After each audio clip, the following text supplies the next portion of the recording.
afternoon. Welcome to cont'd 1. It's our last official meeting. So we're going to finish up with the Urban Sprawl issue, huh? Oh, darn. And then we're going to, we're not going to have a review session, so I'll try to post a few more study notes and the lecture notes for this lecture, and then the exam is next week. There will be an essay question on the exam. I don't think I will give that to you beforehand, but it should be the kind that if you know the material and know the answers to the other questions on the study guide, it shouldn't be too difficult to answer the essay question. So, all right, well, let's finish up then with urban sprawl is our issue. Well, really cities and chapter 19 is the issue, but we're getting into that issue by looking at the topic of urban sprawl. And again, we're also trying to connect this with the larger issues of chapter 20 that we didn't get to. We're trying to help see that our impact on the planet is partly the result of how we organize our society. And so thinking about how cities have been organized over the last 50 years or more helps us see why Americans, compared to almost everybody else on the planet, we have a much higher carbon footprint, each of us as individual Americans. And so I'm trying to think about that as part of what we're doing here. And where we were at was the idea that LA can't sprawl anymore. Los Angeles is the capital of urban sprawl. It has sprawled very far over the landscape and has many, as we're going to see, some problems because of that. But sprawl has hit the wall, and so we were talking about changing patterns of growth and development. It can no longer sprawl. There's nowhere to sprawl to. And that doesn't mean it hasn't stopped growing, as we were talking about in terms of population growth and demographic change. Population is still growing, and as we were finishing up talking about the other day, it's now growing for different reasons. It used to grow mainly for artificial reasons, meaning people moving into Los Angeles is why the area grew so much, and that was true for the 50s, 60s, 70s.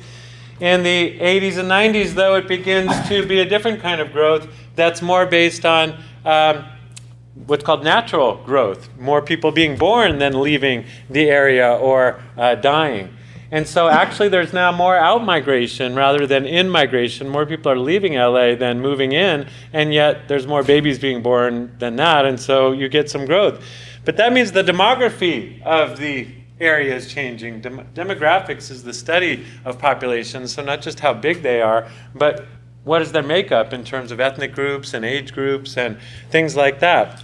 And so I don't think I gave you these figures the other day, but I'm going to give you some that help illustrate this idea that the population is changing in LA. In 1980, Los Angeles had a total of 11 million people in 1980. So I'm going to compare 1980 to the year 2000. In 1980, it had 11 million people. Of those 11 million, 7 million were Anglos, or white people, and 4 million were non-white. Nowadays, you're looking, in 2000, you're looking at a Los Angeles that is about 16 million people, so it grew by 5 million. But that growth is almost all non-white because now the Anglo population is 7 million still. It didn't grow. And you have 9 million residents of other racial groups. So now, in fact, white people are not the majority. Nobody is the majority. It's a majority-minority area, meaning every group is a minority. Whites are still close to half of the 16 million. There's 7 of it. But the next biggest group is Latinos. They're 6.5 million, so they are almost equal to the whites in that area. And then the fastest growing group were Asians. There were 1 million Asians by 2000. And that's up from 570,000 back in 1980. So they grew the most in terms of the percentage of their size. They quadrupled almost. So that means LA is more diverse than it's ever been, but you still have ethnic enclaves. LA is quite diverse, but people don't always mix together. The idea of an ethnic enclave is people living separately in ethnic groups. And now the United States cities have kind of always had that, as we've talked about. There were ethnic white ghettos like German towns and Polish areas and Jewish areas and Italian areas. LA now has many of those kinds of areas, Koreatown and Thai Town and Little India and Little Saigon and all kinds of places where people are living mainly with their ethnic immigrant group. And so there's a lot of racial tension. It's more diverse than LA's ever been, but if people aren't really mixing, they're not really coming to understand each other, feel comfortable with each other. And so in some ways the cities, as it's becoming more diverse, is becoming less integrated culturally and racially. And so another trend, though, that's changing LA, or that is different than the past, has to do with economics. So aside from population, another big change is economic restructuring. And we've talked about economic restructuring already in this class. We talked about how it's happened on a national scale, how we went from being a manufacturing-based economy with lots of factories making stuff to being more of a service-based society where people aren't that involved in making things, but more in services. And Los Angeles had that too. I mean, Los Angeles used to have manufacturing, and now it doesn't have so much as it used to. But you could say that Los Angeles got hit by, I would call it a triple whammy. I don't know if you need to write down triple whammy. But what I mean is three things kind of hit LA economically and forced it to restructure. One is globalization, yes, as the whole country has experienced, as our jobs, as our companies sought cheaper labor and other cheap production in other countries, lowered costs of production, we lost a lot of our production here. But another one is the end of the Cold War. I don't even know if the term Cold War sounds familiar to most people nowadays, young people. I grew up during the Cold War. That was when the Soviet Union and the United States were kind of at war with each other. We weren't fighting each other and killing each other, but we were building nuclear weapons to try and scare the other one. You better not attack us or you're going to get all these nuclear weapons. And so a lot of money went into building those nuclear weapons. A lot of jobs were involved in building those nuclear weapons. And Los Angeles had a lot of aerospace, what are known as aerospace jobs where you're making missiles and other things that can bring weapons into space. And so aerospace jobs tended to be really good jobs, but they lost a lot of them because of the end of the Cold War. And base closings are the third whammy. As the Cold War wound down, not only did weapons stop getting made, but bases began closing, and the U.S. military downsized. We have a leaner, meaner force, as they say, or more mobile kind of force. And so we didn't need necessarily as many naval bases and army bases and things like that. And so LA lost quite a few of them. Similar things have happened up here in Sacramento. Sacramento's gotten hit by globalization. Sacramento area, not just the city, but this whole area, has been hit with base closings like Mather Field and others. And some high-tech aerospace jobs and things. So what does that mean for LA's 200 cities that we've talked about when they lose some of their best jobs? What happens? Well, they lose their tax base as well. As we've talked about, cities depend on people having money to be able to spend the money. And so that leads to, I will talk about, I think, governance problems next.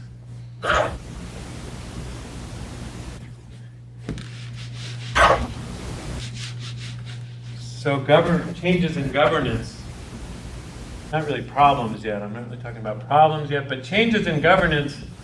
If cities can't depend on people making good money at their jobs to make money, what else can cities do to pay their bills? And as we've talked about, cities have bills to pay, like policemen, firemen, sewers, trash collection. And if they don't have the money coming in, they still have those needs to fulfill. And so what can cities do? And a lot of and Marysville is facing this issue, can't afford to pay for all the firemen and police departments it needs. So it's had to try and get creative at times about how you can raise revenue.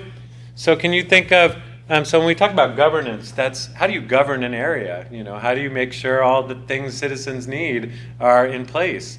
And if you can't govern an area, you get anarchy. We've been hearing about Syria in the news. That's a place that didn't have a very functioning government for a long time, and it still might not. Anyway, you can't really function as a society without government services. So anyway, what can you do to raise money? Well, for example, things like increased fees to raise revenue. I don't know about you, but I get a lot of parking tickets. A lot of cities nowadays are very eager to get about parking tickets because that's one of the main ways they can raise revenue, and they're often thinking of ways they can charge money for parking. Southern California used to be a place where they didn't really charge for parking because the idea was a lot of people coming here are tourists, and we want tourists to spend their money in the shops and Disneyland and other places, so we don't want to charge them too much for parking. We want them to spend their money not to the city, but to the businesses that are out there, and the businesses will pay taxes and the city will do okay. But a lot of cities have had to say, sorry, we're going to have to start charging for parking because that's a way we can make some money for the things we need. Or other kinds of fees that city charge for things like, building permits or code permits or other kinds of things. Another thing they like to turn to, and this helps explain sprawl, is big box stores. I'm not exactly sure why big box stores are called big box stores. If somebody could clue me in, I'd appreciate it. But I think we all know what we're talking about. We're talking about things like Best Buy and Costco and Target and sometimes Walmart or Super Walmarts. They, I think, are called big boxes partly because it's just a big box, the building itself, that's the same wherever you see it. So a company like Walmart has developed a model of their store, and they like to plop down that basic model wherever they can find a place to put it that they think will be profitable. I think they're also called big box stores because people tend to come out of the store with a big box, or several big boxes. But why are big box stores attractive to cities? Well, these are big corporations like Walmart or Target that know how much money their store is going to make. They've already calculated all the population and where people go, and they can tell a city, if you let us plop this box outside your city, we can make this much money per year, and your city will get this much money in tax revenue. Now, what's the trade-off? Well, the city knows, well, we already have businesses in this town that sell things that your store is going to sell. So won't our stores go out of business because you're a big profitable company? You can get your products in China, but our guys here, our small businesses, can't necessarily do that. And those big companies may tell them basically, well, yeah, you will lose some of your local businesses. They won't be able to compete with us. But what you will also gain is you'll be able to capture dollars in your town that aren't being spent there now because we're a big, well-known company, and if we plop our box near your freeway, then people driving by your town or through your town are going to stop and shop there, and they're going to spend money, and your town will be able to get some tax revenue that it couldn't get if you didn't have our store here. So yeah, you'll lose a few stores, but overall you're going to get more tax money than you would get if you didn't put the store here. But those big stores, they like to be on the outskirts of town. They don't want to try and change their model, their design of their store to fit the existing city roads and layout of the city. They would rather find some nice farmland or forest land that's never been built on outside of town and plant it there. And so when you look at all the big box stores, they tend to be out on the outskirts of areas. And so like we've talked about, I think already in this class, maybe Marysville is an example. Downtown Marysville isn't happening very much economically. There's a lot of empty storefronts. The businesses that get put in there don't always do very well. That's not where all the money is being spent in this community. Most of the economic activity is out on the edges of town, out where the big box stores are and the newer big corporate facilities. And so what does that mean? Well, it means the core of the town kind of is dead, You can say the same thing about North Beale Road. That was once the commercial center of this part of Marysville, Linda area, but Walmart got put in there. I wasn't around when they made that deal, but again, it was a deal made with the city. Let us put in a Walmart. You'll get some stuff out of it. You may lose some businesses, and as you look around Walmart, you look around North Beale Road, not a whole lot of really, great business going on there. But when you go to Walmart, tons of people, tons of money being spent there. So it changes cities to make these deals with these large companies and put your big box stores out on the edge of town rather than your downtown area that was the historic heart of your town. But governments sometimes make those deals because that's how they can be sure to pay their bills. All right, there's been changes in housing patterns as well in the Los Angeles area. And housing patterns, again, maybe should be on our minds up here. We've got issues in the Sacramento area and the Marysville area with homelessness, are huge problems around here. And there was just a big story in the news of this building in Oakland where, a big fire happened and people died. Why were so many people living in a place that you weren't supposed to be living?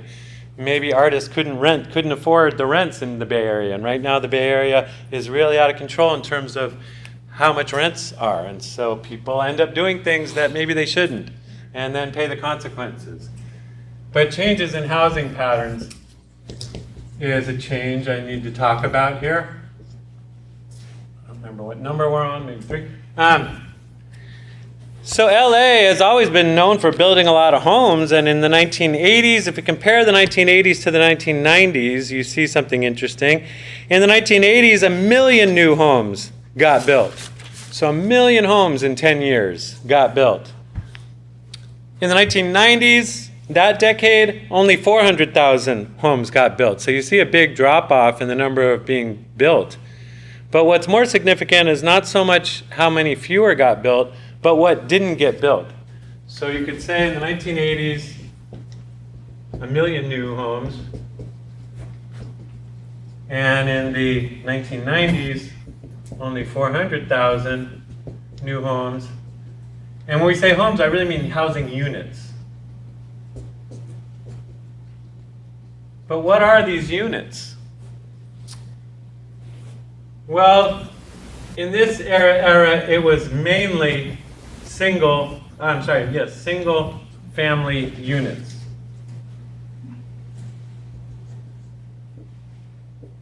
So 1 million homes in this decade, which was a mix of single family units. What's a single family unit? It's a house. It's what we would call a house. It's meant for 3 bedrooms, 4 bedrooms, 5 bedrooms, maybe 6 bedrooms, but it's usually supposed to be a single family living there.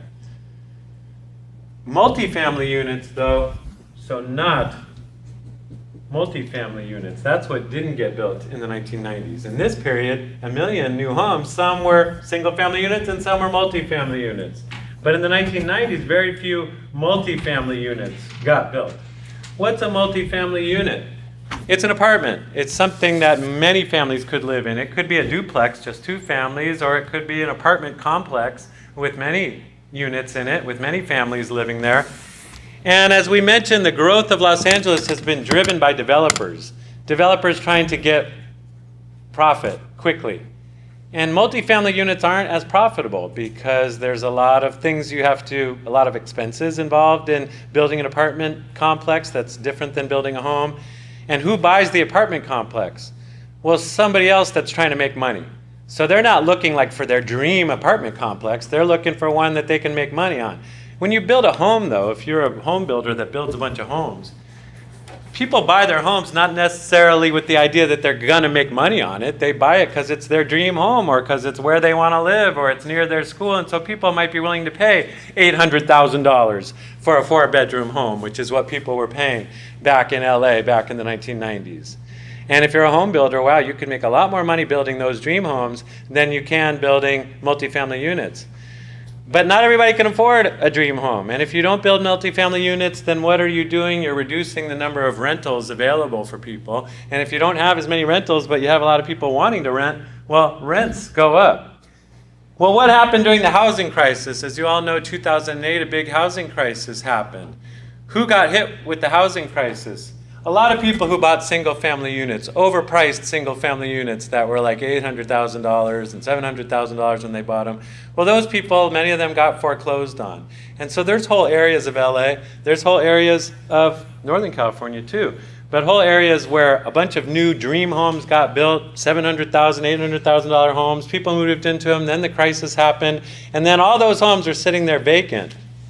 And I would think, when the housing market crashed, when homes that were 800,000 now were down to like 300 or 400, I thought rents would go down too. But the opposite happened because all those empty homes didn't suddenly become rentals. They just sat there empty. Meanwhile, all the people who were living them now needed a place to rent. And if you didn't have rental units, well, you had a bunch of people now looking for rental units and no more rental units. So the price goes up. And so rents got out of control in LA and still are. Rents are out of control up here. Meanwhile, a lot of vacant houses sitting around. So that kind of tells you there's something mismatching there. And maybe that shows you when you build for short-term profit, you're not thinking long-term. Like, what happens if a housing crisis happens and lots of people need to rent, or we get a lot of young people in town because all the old people move away or die, and then all of the people have babies. Anyway, that's the next point, is that most of the new population growth that we're talking about is to immigrant people, younger immigrant families that are starting out. And if you're young and you're an immigrant and you're starting out, you don't have a whole lot of money to go buy a dream home. You don't have a $100,000 down payment. You don't make enough to pay a $2,000, $2,500 a month mortgage. So where do those people live? Where are all these new families living? They're mainly living in the older parts of LA where there still are rental units available. They're living in the oldest county of LA, which is LA County, and that's where rentals are available. But that leads to the next point I'm going to bring up, changes in education.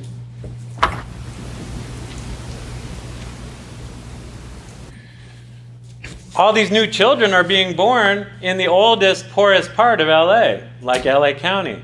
Meanwhile, you have richer, newer parts of LA, like, say, the Santa Clarita Valley, where a lot of those dream homes are. But if you're a young immigrant family, you can't move into a dream home, so you stay in downtown LA. But where do your kids go to school?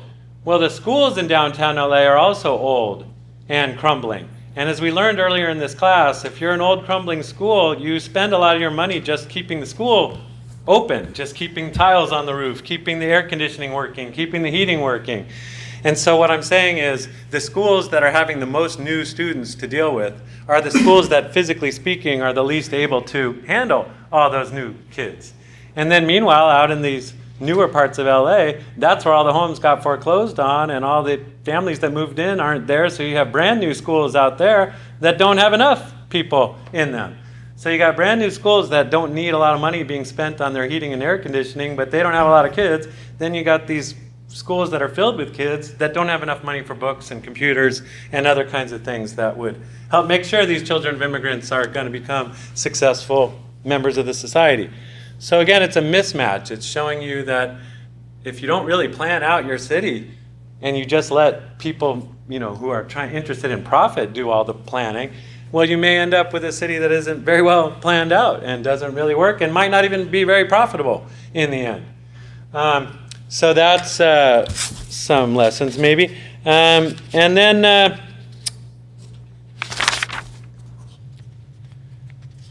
and by the way, Proposition 13, as you know, makes it really hard for these schools to raise money. So if they say, well, we need a new air conditioning system and we want to raise a tax or something to be able to build it, or we need a new building, let's build a whole new school in downtown LA, the city can't easily raise taxes to get people to pay for that.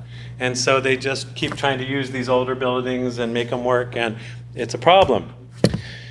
All right, I think we're ready to talk about some of the problems, in other words. So the consequences of regional growth and change. So that's point number 3. We talked about why it happened. We've talked about how things are changing now because sprawl has happened. And now we're ready to talk about what are the consequences of regional growth and change.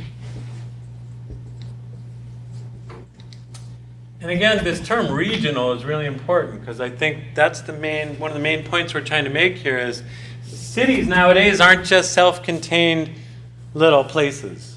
They are now, in many cases, we are living in whole urban regions. And the Sacramento area is one. It may even be part of a larger region called the Bay Area urban area. But that's what this report that I'm drawing on really wants us to understand, is that if we're going to understand the issues and problems facing people in cities, we have to think of them as larger things called regions. And so what's happening in the LA region as a result of its sprawl into a big megalopolis or urban region, mega city they're sometimes called? Well, you have a rising number of working poor people.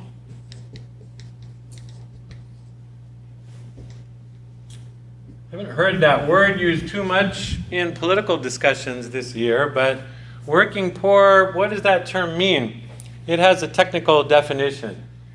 To be working poor means that you work full-time. You're employed full-time or even more than full-time. Employed at least full-time, meaning like 38 hours or more per week. But you fall below the poverty line.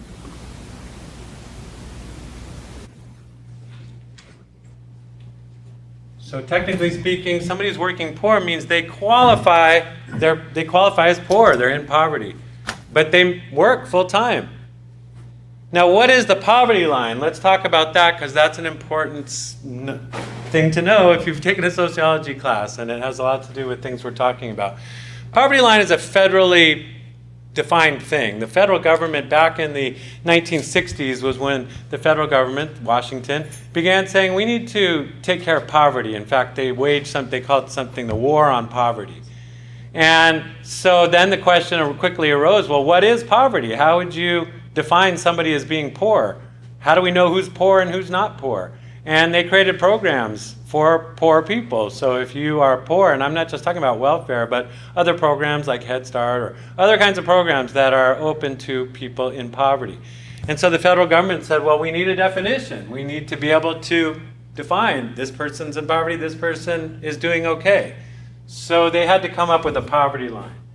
The poverty line right now in the United States is, I don't know the exact figure, I believe it's about $14,000 a year for one person, for a single person, and it's about $24,000 a year for a family of four. So the federal government says if you make below $24,000 and you have a family, your family's in poverty. If you're a single person living by yourself, if you make less than $14,000 a year, you're in poverty. But many people say this line has some problems with it. One criticism of the federal poverty line is that it's arbitrary. What does arbitrary mean? Arbitrary means random, like you just pulled it out of your hat. I was going to say a different part of your body. Well, why would somebody say this poverty line was random and arbitrary? Can you see why it might be?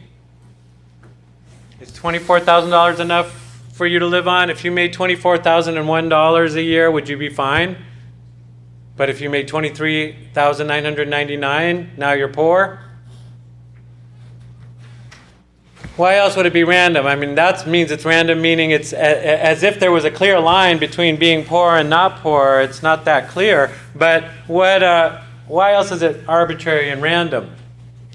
I know you know, John. I'm trying to help people who don't know. Yeah. It seems arbitrary and random because there's really nothing behind it. It just seems like 24,000. Exactly what. Okay, so good question you're asking is, where did they come up with that figure? So how did they come up with that figure? Well, the way they came up with the figure is they said it's 3 times a family's food budget.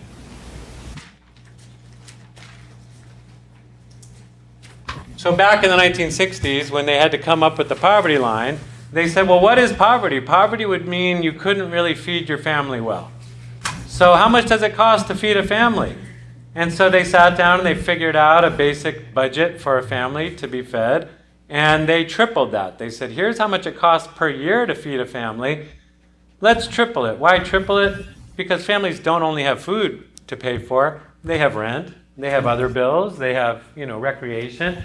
And so the federal officials who figured this out said, if you could feed your family for a year and that was only a third of your money and you had a third for rent and a third for other things, then you're doing okay.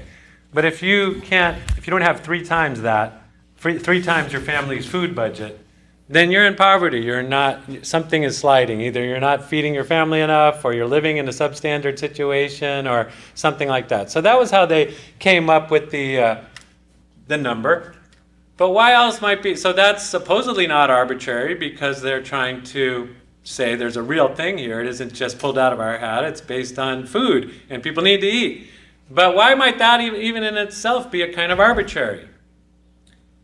I know you guys just want me to hand you the answers today, but I don't know why you wouldn't want to try to think through the answers. Because what if I give you on the test? What if I said, many sociologists criticize the federal poverty line for being arbitrary. What are 3 reasons why it's arbitrary? We're trying to figure that out. Different prices in different locations. Exactly. Was food cost the same everywhere? So one thing is the cost of living is different in different places. So to simply say, this is how much money you need, it's hard to say. In Marysville, $24,000 might get you somewhere. In Beverly Hills, does it get you anywhere? In Southern California in general, does it get you anywhere? If you were living in Iowa, maybe $24,000 a year was enough for food and rent. But over here in California, almost anywhere, including Marysville, it really isn't. So in that sense, the cost of living varies around the country. And so trying to come up with a single federal poverty line is, by definition, rather arbitrary. Yeah? Family size differs? Well, it's based on family of 4, so they adjust it if your family's larger. But families differ in what they eat. If I eat rice and beans, that's different than if I eat, vegetables. I mean, people have different family ideas of what a good food budget would be. And one problem with this food budget, it really doesn't allow poor people to eat fresh vegetables and fresh fruit. Those things cost more at our grocery stores than, canned things and frozen things. But a lot of nutritionists will tell you, you should be feeding your kids whole grains and fresh vegetables and fresh fruits, not that stuff. So it's pretty arbitrary in that sense. But there are a lot of people in today's world, so how much is the minimum wage? Anybody know that figure? I'm sorry, it's been a while since I worked at minimum wage. Let's say it's $10 an hour. What does $10 an hour get you per year? $400 a week, $1,600 a month, 12 times $1,600. If you have a family of 4, are you getting out of poverty on minimum wage? Not anywhere close. So we are saying as a society, if you work at the minimum wage, you get to be in poverty. You're still going to qualify for federal benefits. And some of the federal benefits are actually set at higher than the poverty line, like 150% of the poverty line or 200%, because they know it's too low in a lot of cases and more people should qualify for some of these benefits. But in a lot of cases, what we're saying as a society is we want you to work full time and you still get to be poor when you do that. In other words, we're not really rewarding hard work with a wage that puts you above poverty line. And it's a political issue. That's why I said I'm surprised people didn't bring up the issue of working poor that much in the debates and stuff like that. But there are many people today calling for a higher minimum wage, saying $15 an hour might be a little fairer thing, because if you made 15, you wouldn't be in poverty anymore. And so, we have to ask ourselves, society, would we rather people work to be out of poverty, or would we rather have them go on government benefits to be out of poverty? Anyway, but LA has a really bad problem with working poor, because lots of the jobs there are just low wage, minimum wage, in service jobs. And the rents, by the way, there are out of control. And so when we say people are spending 1/3 of their salary on rent, well, that's not the case for many Angelinos, and that's the word people like to use for people in Los Angeles. If you're making minimum wage in Los Angeles and your rent itself is $1,500 a month, well, good luck to you. And so Los Angeles sometimes is considered the capital of working poverty, and people have to come up with creative ways to deal with that. And that's what I think was, by the way, happening in the Bay Area with that ghost ship, it was called, this big building of artist studios. Well, these artists were living in their studios, and it wasn't really meant for being a place where people could live and work. But people were being creative about, well, I got to be able to pay my bills, so I'll do that. And tragedy struck. I don't know if you know about the tragedy I'm talking about, but the place burned down and people died. I don't know how many. I think they're still counting. So you have something called a job skills mismatch. So this is another one of these consequences. People don't want to have minimum wage jobs. They're trying as much as they can to go get the good, high-paying jobs. But where in LA are the high-paying jobs? The high-paying jobs there are high-tech jobs, high-tech manufacturing jobs available in the Los Angeles area. It tends to be in what are in these edge areas. So for example, in Simi Valley, which is in Ventura County, or Santa Clarita by Magic Mountain. These are places where you'll find, high-tech like computer chip makers and other cell phone device, component makers and things like that. And there are a lot of young immigrant men and women that want those jobs. Those jobs pay more than $15 an hour. They might pay, they might pay $35,000 a year, $45,000 a year, or more. So those are good jobs to get, and you don't necessarily need a college degree, or maybe even a high school degree to get them. But where are they? Where's the mismatch? So the guys that want those jobs, that have the skills for them, that could do them, and the women, they tend to live in downtown LA, like I said, where the apartment units are, the older parts of town. But these fancy jobs in the fancy high-tech sectors are out in the newer, fancier parts of LA. And so it's a mismatch between where the guys are that want those jobs and where the jobs are that they want. And that reflects and exacerbates other mismatches. The housing/worker mismatch.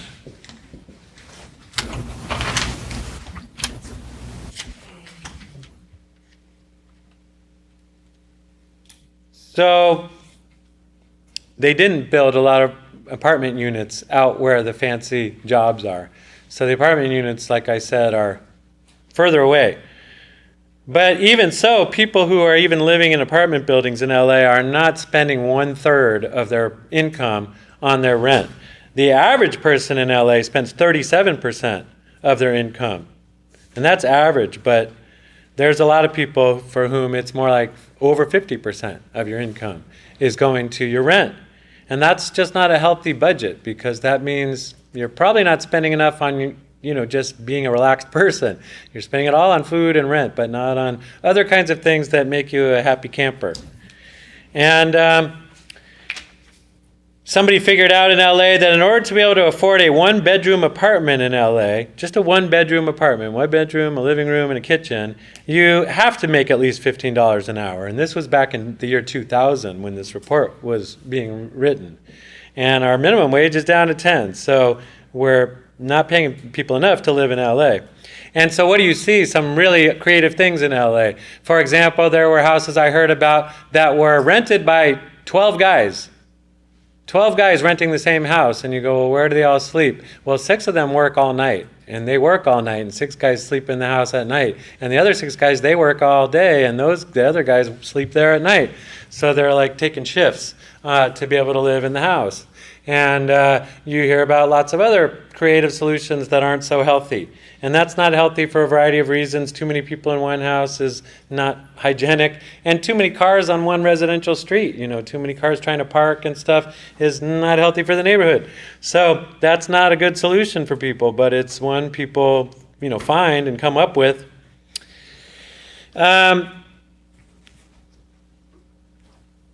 And there's another problem. Having people live far away from where they work. If these guys are, living in apartments downtown but working out in Santa Clarita, that might not be a terrible thing if you had a way to get them there.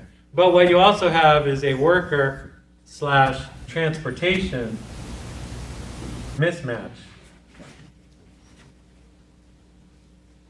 As I alluded to the other day, LA nowadays doesn't have good public transportation. Ironically, at a time when it had much fewer people, it had much better public transportation. And as we talked about, it was the car industry and tire industry and oil industry that illegally, got rid of the public transportation in LA. And I offered extra credit. If you want to go see Who Framed Roger Rabbit and write about that, I encourage you to do that, because it's a true story, not Who Framed Roger Rabbit, but this scandal of the red car scandal. And you can look it up on the internet about how they purposely got rid of public transportation in LA, and they did it illegally. And they weren't fined. They were fined $1 for breaking the law this way. But anyway, what what that means nowadays is a lot of workers need to get far away, but there's no good public transportation to take them there. Now, they did recently build something called the Metro. So they're trying again in LA to build a basic rail system that can take people. And this Metro, some of it goes underground like a subway, but other parts of it go above ground like a light rail or like a train. But the problem is the freeways in LA already take up the best routes for getting people where they need to go. And they weren't going to rip up freeways to put in the new tracks. The old tracks were ripped up to put in the freeways. So where are you going to put the tracks? Well, they put them where they could find to put them. But that's ironic. I mean, that's sort of silly because putting them where you can put them doesn't mean people want to take those trains because they're not necessarily located where people need to catch them or go where people need to go. And so for a while, LA was having trouble, getting the riders for these trains that they expected, that they had hoped to have. I don't know where they are on that right now. But here's an example of the scope of the problem. One of the main routes that was needed would be what was called the Mid-Wilshire route. Wilshire Boulevard is a famous street in Los Angeles, and it runs from West LA, from like Hollywood and Santa Monica, all the way down to East LA, and it goes through downtown LA. A lot of people who live in East LA work in West LA. East LA, if you know, there was a movie called Born in East LA with Cheech Marin in there. Who lives in East LA? It's a well-known Latino area. And who lives in West LA? Well, it's a well-known white rich people's area. And here's a kind of sob story for you. It's a sob story, but it's all too common. A woman wakes up on the east side of LA. She's a Latino woman. She wakes up at 4:30 in the morning. Her children are still asleep. She kisses her children on the forehead while they're asleep and goes to take some buses to get to her job in the west side of town. On the west side of town, she works for a white family that, works in the Hollywood industry, and she takes care of their children. So she has to take two buses because there is no train that will take you on Wilshire Boulevard from East LA to West LA. So she has to take 2 or 3 buses to get to Hollywood, which takes her 2 hours. That's why she has to wake up at 4:30, because it's going to take her at least 2 hours to get to work by 7 when her bosses, need her to start taking care of their children. So she gets there, she works all day, she takes care of their children all day. In fact, her children, those white children, speak a little bit of Spanish because she speaks Spanish to them all day. But then she has to get on the bus at, 5, 6 o'clock and get home. And when she gets home at like 8 o'clock, her children are getting back into bed. She didn't have time to help them with their homework. She barely saw them in the day, and she kisses them good night. So I'm kind of making it dramatic in that she was deprived of seeing her children all day, and she got to take care of somebody else's children. But really, the point I'm making is several hours of her day were simply spent on public transportation. And now when they planned the Metro, they said, we need a train that goes down the Wilshire Boulevard, under Wilshire Boulevard, from East LA to West LA. We've got a lot of workers that need to make that commute. And it would really save them time and money and pollution in our city if they could do that. Well, who objected? So certain people objected and said, we don't want you to build a train on Wilshire Boulevard. Who do you think would object? Well, the people that drive on Wilshire Boulevard. Who are they? Well, a lot of the richer people on the west side who want to go downtown to do a business deal or go see their lawyer, they drive their Mercedes and BMWs on Wilshire Boulevard. And they said, if you start building a subway on Wilshire Boulevard, it's going to be terrible traffic and congestion for us for years and years. So they said, no, we don't want that. I'm bringing this up a little bit because just last year, after like 10 or 15 years of fighting, they finally got the Wilshire Boulevard line approved. And so they are going to build it. But it shows you there was this mismatch. All these workers needing to get there and not getting the political ability to make it happen. And it shows you the power struggles. In a town where some people are wealthy and well-connected with the people in power, they can make sure their needs get met. We want to drive our cars on the road. But the other people who aren't so well connected and powerful, their needs don't necessarily get met right away.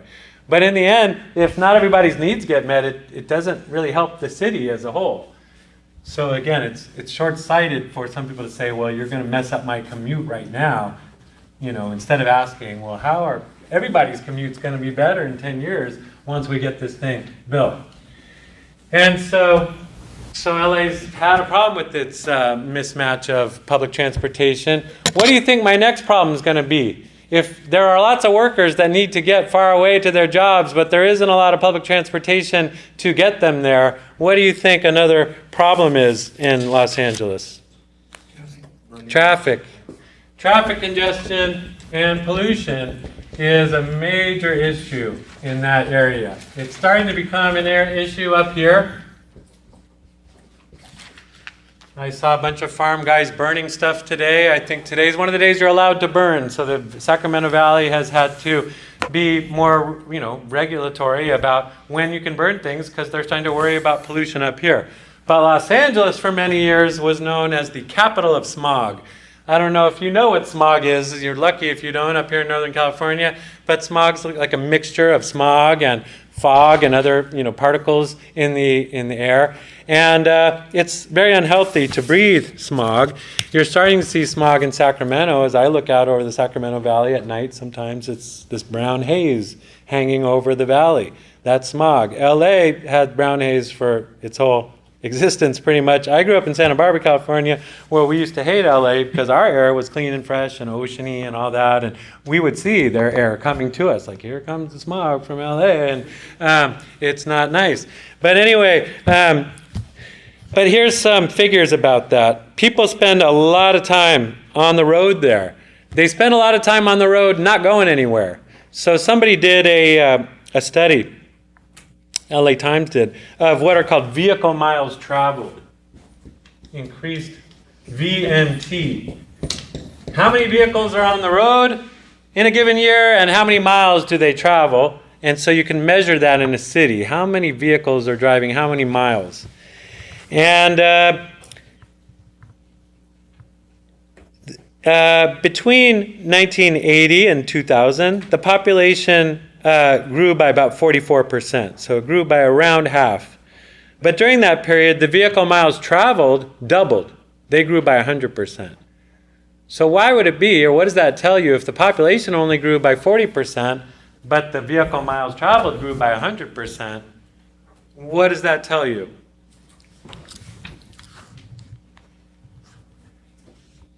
Yeah, John? Either cars got more efficient or jobs got further away. Well, people started driving more. People were driving more and more miles. Maybe they were driving more miles because it was cheaper to do so, and they were driving all over the place for no reason. Or maybe, as you're suggesting, jobs got further away, shopping got further away. Again, it's a reflection maybe of all these mismatches I'm talking about. In a big sprawled out city where lots of the economic activity is on the edges of the area, then people are driving out to the edges to work, to shop, to go to entertainment, and they're driving back to the center part to sleep. And so people are driving further distances. And they're also spending a lot more time not going anywhere. So another study that was done was the LA Times. They did an interesting kind of study where they gave like 100 people stopwatches.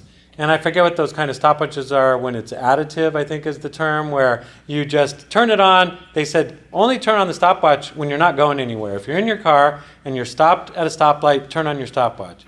As soon as the light turns green and you're moving, stop it. Then when you're in traffic on the freeway and you're not going anywhere, you're just sitting there, start it again. And then when you move, stop it. And then they said, do that for a week and measure all the times you were just stopped in your car, not going anywhere. And so they did that for like a sample of like 100 people, and they took an average. What's the average amount of time of those 100 people that they were just sitting there stopped on a given week? And then they multiplied that week by 52, and it came out to the average person in LA, the average Angelino, they're called, spends about 160 hours per year in their car, not going anywhere.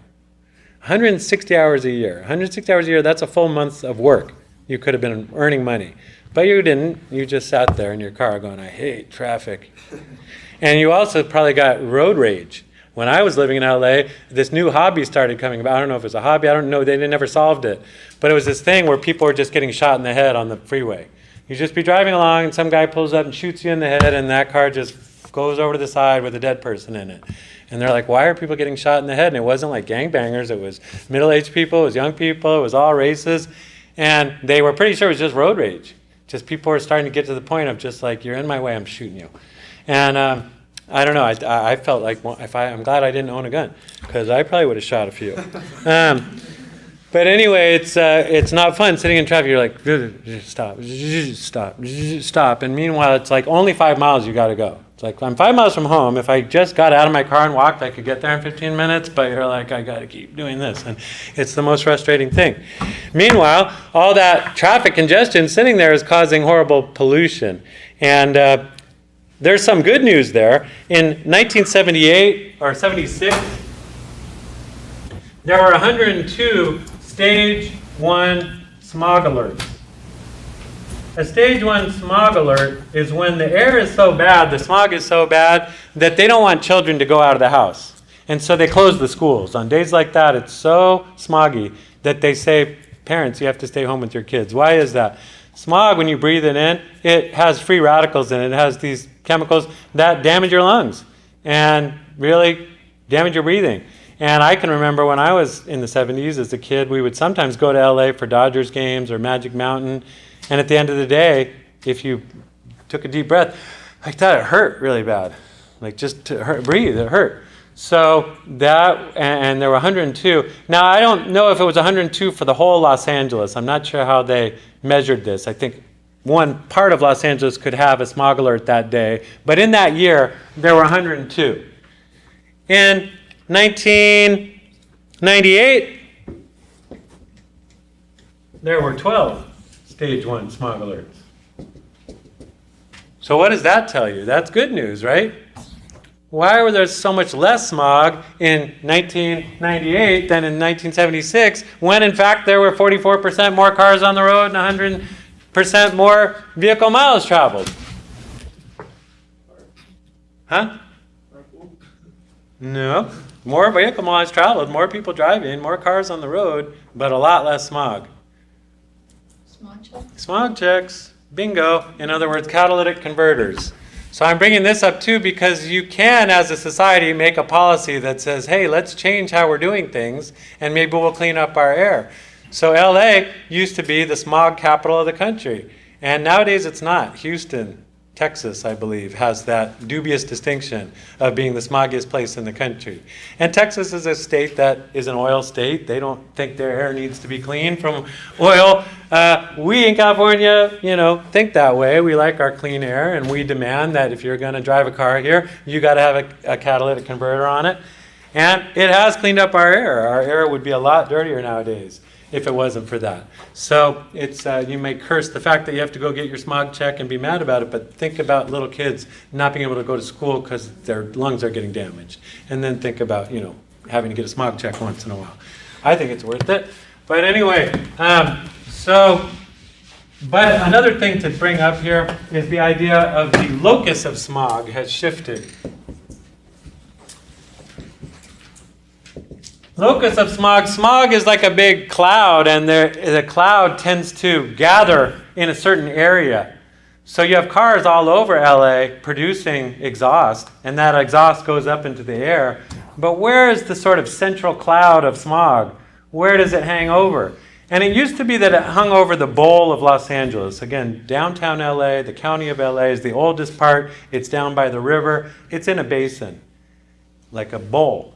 And the smog tended to build up over that bowl where all the cars were and all the people. And then at the end of the day, the smog settles down on the ground in the bowl.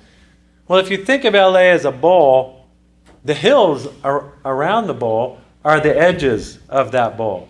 And can you think of any communities in Los Angeles area that have the name Hills or some variant of the name Hills in them?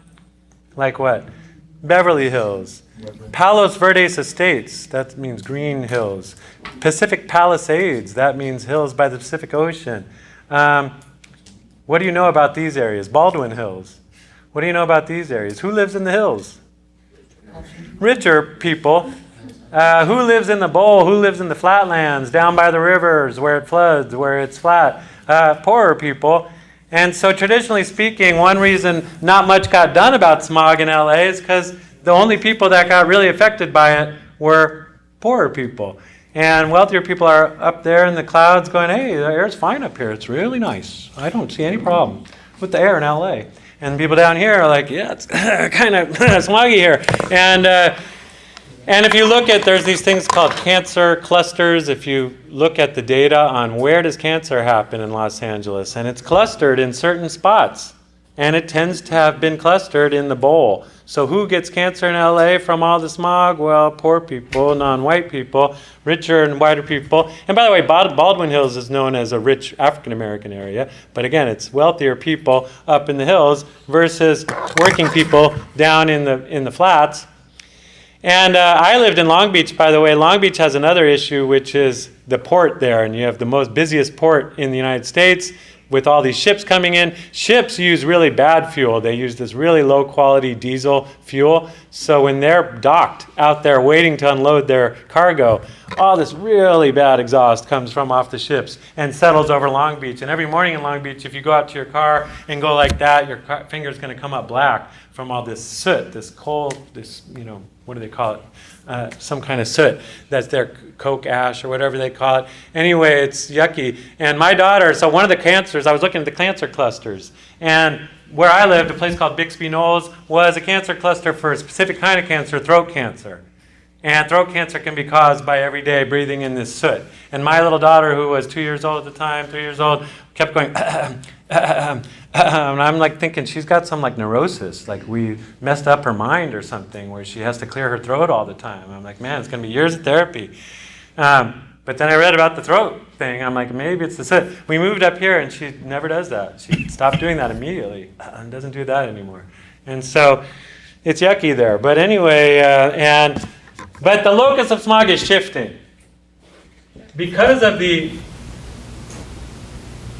edge city phenomenon that I'm talking about, where people do most of the economic activity is out on the edges, that's where the smog is going now. And nowadays the locus of smog is not over the bowl of Los Angeles, but out over Glendale, which is one of these edge cities. And a lot of Hollywood film production doesn't take place in Hollywood anymore. It takes place out in Glendale and Burbank, and that's where a lot of the smog is nowadays. And what that means, though, the good news, I guess, of that is wealthier people are starting to get hit with the problem. And if they're more connected politically, then they're going to be the ones saying, hey, maybe we need more public transportation. Maybe this everybody in cars isn't such a great idea anymore. And so sometimes it takes having the people with power to be affected by a problem before people see it as a problem and recognize it that way. By the way, that's a good pitch for you to take Sociology 2. If you want to learn more about how societies recognize their problems and do something about them, I encourage you to take Sociology 2, which is social problems. Anyway, so locus of smog is shifting, and there is more now getting done. Like I said, the Wilshire Boulevard line, well, now they got it approved. And then you have governance problems. We talked about governance issues of governments not being able to raise enough money to solve their problems. But really the issue here is that LA's problems are regional now. You can't really locate them as being one particular city's problems. Like if we say there's a public transportation problem in LA, is that Glendale's problem? Or is that LA's problem? Is that Santa Clarita's problem or Simi Valley's problem? Or is it downtown Los Angeles' problem? So these are all separate cities right now and separate counties. But in reality, they're one region that has a set of problems that is the region's problems. So if you wanted to solve a problem like transportation issues, it's not something Glendale could solve by itself, or Santa Clarita could solve, or downtown LA can solve. It's a regional problem, but there is no regional government. In other words, that's the basic lesson here is there's regional problems, but no regional government. You have several governments. Each county has a government. Each city has a city council. And what they tend to do is fight over whose problem is it. Well, that's your fault. We're not fixing it. Oh, you guys caused that. We didn't commute to Glendale. You guys commuted to Glendale. So you guys are bringing the smog here. Well, but you're hiring our people, and they're, making money for you in your community, and you're getting tax revenue from it. So maybe it's our people over here, but it's your money. So you guys pay to fix it. So they fight. And not much gets solved when governments are fighting over whose problem it is to fix. And you also have in this area kind of have and have not cities. like I'm saying, there's some that are doing really well and some that aren't. And that means, again, the region fights over whose problems it are, or who can fix it. And they end up competing with each other. So Santa Monica is one of the cities that's doing well, and it does well because of tourism. It can pitch itself as a beach town for people visiting Southern California. So if you're coming to Southern California, come to the Santa Monica Boardwalk and Pier, come to our beaches, come to our 3rd Street Promenade where we have all this shopping and stuff. And people do. Well, Long Beach, as I mentioned, was a city that got hit with a triple whammy. It lost its main Navy bases, it lost its aerospace jobs, and that city was struggling. It used to be what was known as a kind of a Navy town because the Navy would dock nearby and soldiers would get off the ships and go to Long Beach and they would get all kinds of things like tattoos and go visit a house of ill repute, if I can call it that, or go get drunk, you know what I'm saying, what soldiers do on their time off. And so Long Beach wasn't always a fancy town. It was kind of a working class, gritty town, but that's where people, sailors went to go party. Well, when they lost all the sailors and lost the jobs, then what can the city do? We have to reinvent ourselves and try to be something other than a Navy town. And so they tried to reinvent themselves as a tourist town. Well, we're on the beach too. Maybe people would want to come see the Queen Mary. Maybe people want to come to, they built a new, convention center. They built an aquarium. They built new hotels and new restaurants like Bubba Gump's Fish Company or Shrimp Company and stuff like that. And the convention center was the idea, well, people will come from all over the country to have their meetings here and come spend their money here and stay in our hotels. Well, when I was leaving Long Beach, their hotels weren't filling, the restaurants weren't getting the clientele, the aquarium was having trouble staying open. So what that shows you is not every town in Southern California can just be a beach town, be a tourist destination.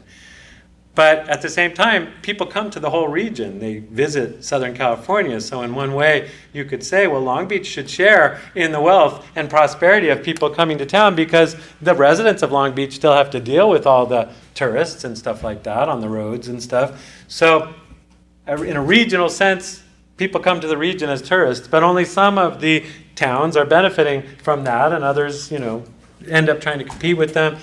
So again, if they could think of it as a region, like, okay, we want to make it a place where people come. How can Long Beach work together with Santa Monica to provide a range of options for tourists, not just we're going to try to steal your tourists from you, so they come to us, come to our aquarium instead of your 3rd Street Promenade or whatever. So also crime, another one I should mention. Whose problem is crime? You got a lot of gangs in LA, and a lot of the gangs are concentrated in downtown LA, that area. A few years ago, the Valley decided, some people in the Valley said, we want to secede. And it was called Valley Secession. I guess nowadays we'd call it Val Exit. But back then they were calling it Valley Secession. And the San Fernando Valley said, we don't want to be part of LA anymore. We want to be our own city. We want to be our own thing. And people asked, well, why do you want that? And they say, well, because we're paying for problems that aren't our problems. We're paying for police, for example, and the police are patrolling gangs in LA, but the gangs in LA are way over there. They're over the hills, literally. They're over the Hollywood Hills in downtown LA. We're out here in the Valley. We don't have gangs.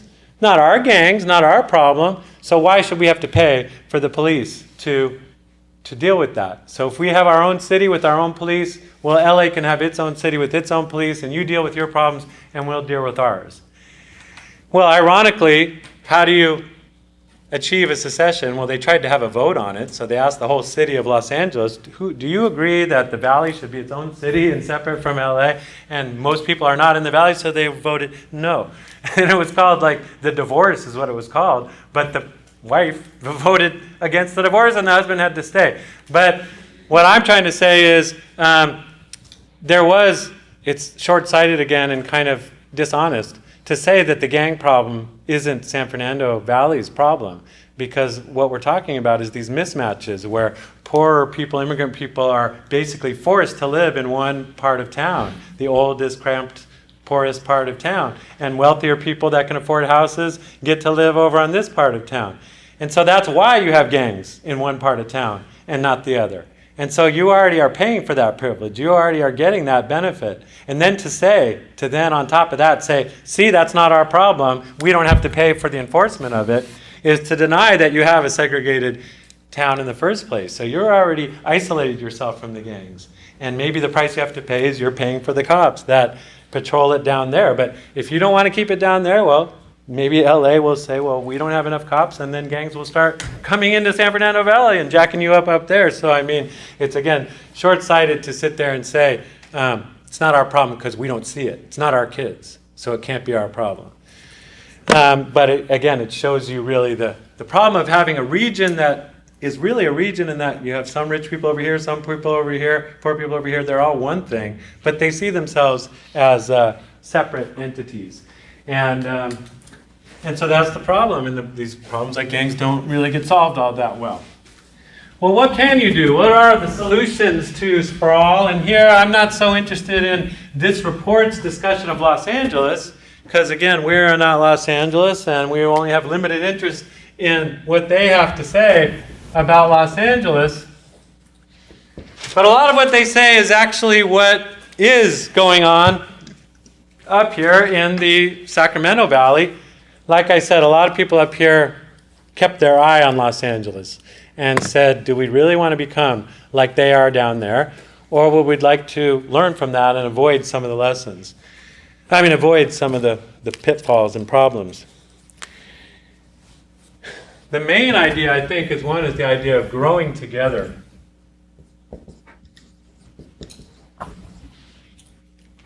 Instead of thinking of yourself as a bunch of separate cities, separate counties, separate towns, separate neighborhoods, begin to think of yourself as one big region.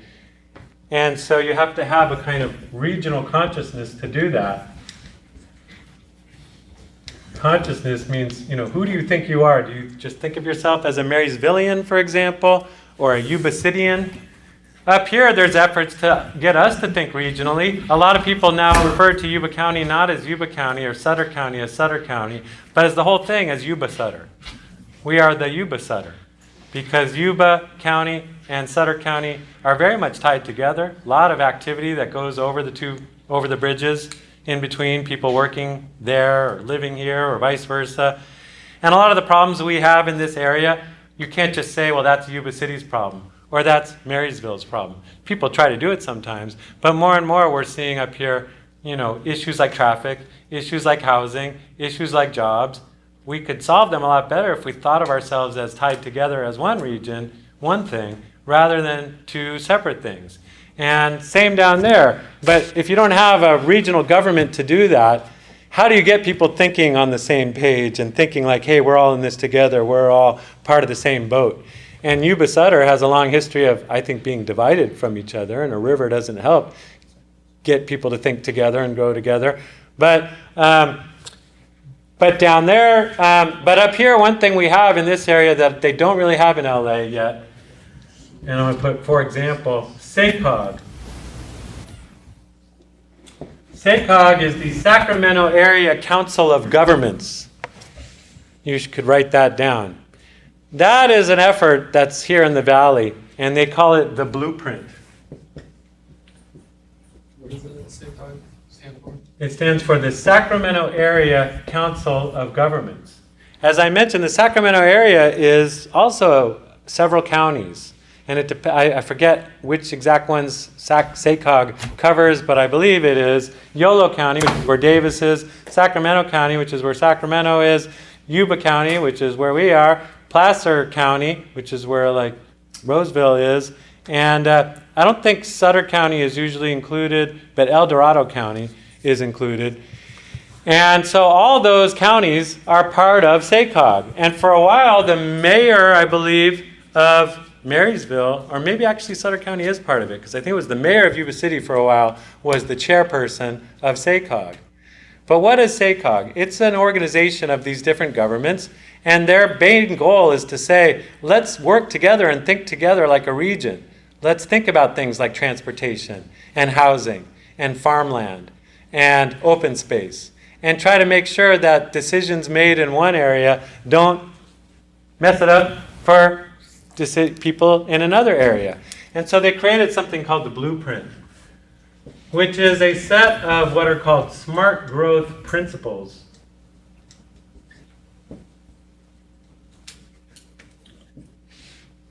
Sprawl is considered dumb growth. As we talked about, it never was really planned.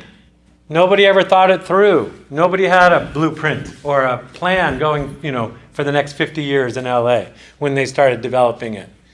And SACOG is trying to avoid that by saying, let's have a plan. Let's have a set of principles, smart growth principles, that say if we're going to grow over the next 50 or 100 years, let's grow in a way that's smart, that doesn't lead to a lot of the problems that LA has. And so what are smart growth principles?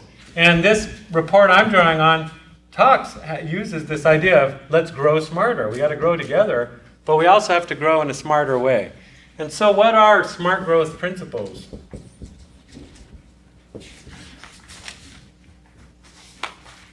One of the main ones is compact development, which is the opposite of sprawl. And what that often means is trying to make sure that you don't just develop one thing at a time.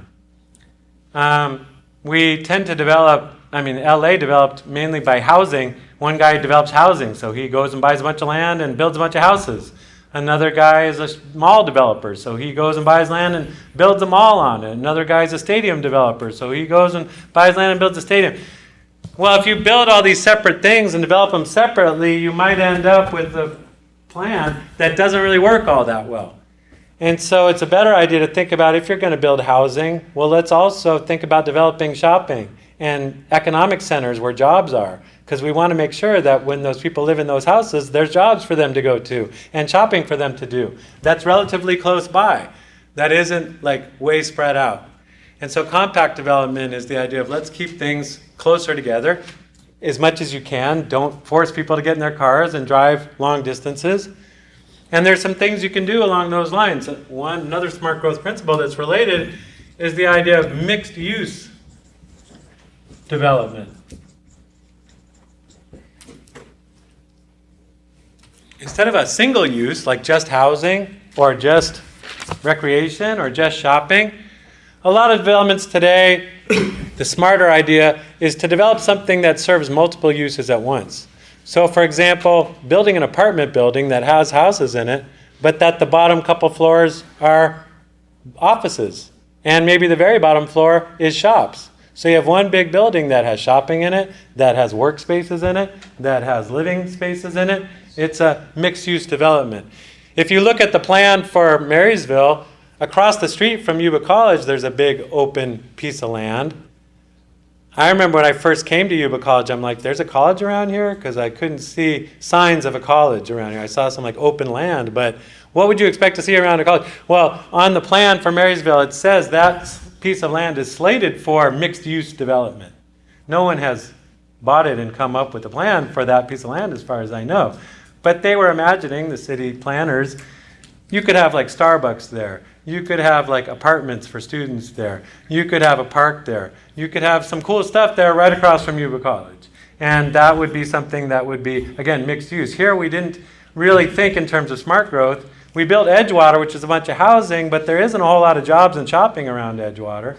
So people who live there have to go somewhere else. They built Plumas Lake, which is where I live, but there's no shops there. They were supposed to be.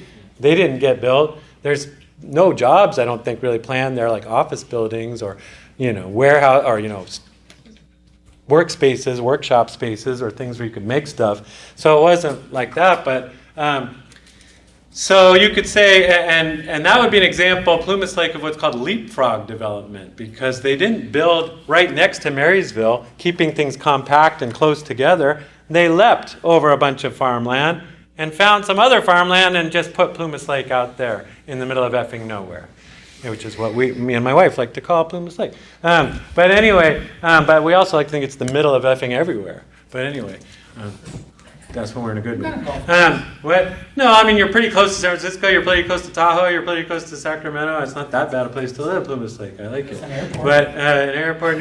Anyway, Mixed-use development, though, is kind of the new idea. Sacramento is trying this very much. Sacramento has some really dilapidated areas. Part of it, and I'll leave you with this idea, infill development. Instead of going up and eating up new farmland or new forest land or new wetland, you fill in the spots that were already developed. And LA has a lot of areas that got contaminated with oil or other chemicals, and nobody built on those areas for years, so they just sit there vacant, and LA should fill in its gaps. North Beale Road, if you look down North Beale Road, there's big plots of land that have pads on them. There used to be something there, and it's not there now, and in some cases, they were contaminated. So nobody wants to build on them. But it's smart for a city to go in and clean up your dirty pieces of land and put new stuff on them. Then you're not eating up fresh farmland to build things on. So Sacramento is cleaning up this thing called the rail yards. There was this big missing open wound in the middle of Sacramento for many years that was contaminated by Union Pacific and other, and so they're fixing that up. And it's a mixed-use idea. They built the new stadium that we're all aware of, maybe the Sacramento Kings, but they also built a bunch of apartment buildings near it and shopping spaces near it. And the idea for Sacramento that the leaders there are pushing, including Kevin Johnson, who just finished up as mayor, was let's try to make a more mixed-use development, fill in our infill things, and make it a more walkable, I have to end with this idea, walkable communities. Part of the idea is let's get people walking more. Walking is better for a lot of reasons. When people walk, they get exercise. They have less obese. They have less health problems. When people walk, you have less crime because the more good people you have out walking the streets, the less crime you have. And the less criminals want to be out there. When people walk, they shop more because they're out walking around and they see stores and they want to stop and stuff. So a lot of cities are saying we got too in love with cars, and everyone got in their cars, and we spread everything out, and now we have all these problems. Let's bring everybody back to the urban cores, and places like downtown Marysville could be a really great place, I think, of the future, not just something we remember of the past. And Portland, by the way, is considered like one of the best cities right now because it's very walkable, and you never have to get in your car, and there's lots of good shopping and lots of clean air, and, I think Marysville could be the next Portland. Let's make it happen. All right, I'll see you guys later.